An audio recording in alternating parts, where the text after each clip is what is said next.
Hi friends, আপনারা কেমন আছেন? আমি তো ভালো আছি। তো চলো বন্ধুরা, শুরু করা যাক। এই রান্না এতই টেস্টি হয় যে একবার বানালে বারবার বানাতে ইচ্ছে করবে। প্রথমে একটি বড় সাইজের আলু সিদ্ধ করে নেব। সয়াবিনগুলো গরম পানিতে সিদ্ধ করে নেব।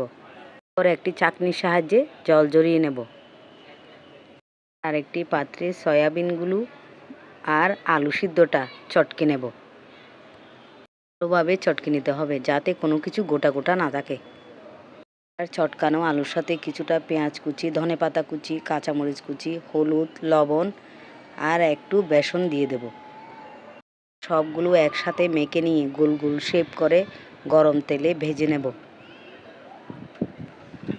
হালকা বাদামি করে ভেজে একটি পাত্রে তুলে নেব। কোপ্তাগুলি এমনিতে গরম ভাতের সাথে খেলে অনেক ভালো লাগে। এবার অন্য একটি পাত্রে কিছু পেঁয়াজ কুচি ভেজে নেব।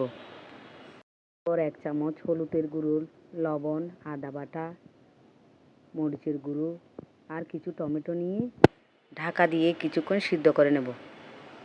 মশলাগুলো ভালো করে কষিয়ে ভেজে রাখা কোপ্তাগুলো দিয়ে দেব।